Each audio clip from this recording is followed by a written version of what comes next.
ഒടുവിൽ ലോകം ഭയന്നത് സംഭവിച്ചിരിക്കുന്നു. പശ്ചിമേഷ്യയെ ആകെ യുദ്ധത്തിലേക്ക് തള്ളിവിടുന്ന ഇസ്രായേൽ ആക്രമണത്തിനെതിരെ ശക്തമായ തിരിച്ചടിയാണിപ്പോൾ ഇറാൻ നൽകിയിരിക്കുന്നത്. ഇസ്രായേൽ ലക്ഷ്യമിട്ട് ഇറാൻ നടത്തിയ ആക്രമണത്തിൽ അനവധി പേരാണ് കൊല്ലപ്പെട്ടിരിക്കുന്നത്.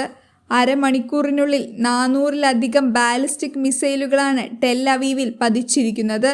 ഇത് ഇസ്രായേലിൻ്റെ സകല കണക്കുകൂട്ടലുകൾക്കും അപ്പുറമാണ്. ഗാസയിലെ ജനങ്ങളെയും ഹമാസിൻ്റെയും ഹിസ്ബുള്ളയുടെയും നേതാക്കളെയും കൊന്നതിന് മറുപടിയായി ഇസ്രായേലിന് നേരെ ഡസൻ കണക്കിന് മിസൈലുകൾ പ്രയോഗിച്ചപ്പോൾ തകർന്നടിഞ്ഞത് പേരുകേട്ട ഇസ്രായേലിൻ്റെ മിസൈൽ പ്രതിരോധ സംവിധാനമാണ്. പ്രതികാരം ചെയ്യുമെന്ന് പ്രഖ്യാപിച്ച് പതിയിരുന്ന ഇറാൻ കൃത്യമായി പ്ലാനോടുകൂടി നടത്തിയ ഈ ആക്രമണത്തിനു മുന്നിൽ ഇസ്രായേൽ പകച്ചു നിൽക്കുകയാണ്. ഇസ്രായേലിനെ സഹായിക്കാൻ രംഗത്തിറങ്ങുമെന്ന് അമേരിക്ക പ്രഖ്യാപിച്ചതോടെ ലോകം 3-ാം ലോക മഹായുദ്ധത്തിലേക്ക് നീങ്ങാനുള്ള സാധ്യതയാണ് ചൂണ്ടിക്കാണപ്പെടുന്നത്. റഷ്യയുടെ പിന്തുണ ഉറപ്പിച്ച ശേഷമാണ് ഇറാൻ ഇസ്രായേലിനെ ആക്രമിച്ചതെന്നാണ് അമേരിക്ക കരുതുന്നത്. അങ്ങനെയെങ്കിൽ അമേരിക്ക ഇടപെട്ടാൽ റഷ്യ ഇറാന് വേണ്ടി പരസ്യമായി തന്നെ രംഗത്തിറങ്ങുമെന്ന കാര്യവും ഉറപ്പാണ്. ഇസ്രായേലിലുടനീളം വ്യോമാക്രമണ സൈറനുകൾ മുഴങ്ങിയതാണ് BBC ഉൾപ്പെടെ റിപ്പോർട്ട് ചെയ്യുന്നത്.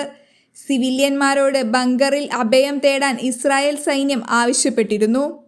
ഇസ്രായേൽ സൈന്യം ലെബനനെ കരമാർഗം ആക്രമിച്ചു തുടങ്ങിയതോടെയാണ് ഇറാൻ ആക്രമണം നടത്തിയിരിക്കുന്നത്. ഇതോടെ ലെബനിൽപ്പെട്ട ഇസ്രായേൽ സൈനികരും കുടുങ്ങുന്ന അവസ്ഥയാണുള്ളത്.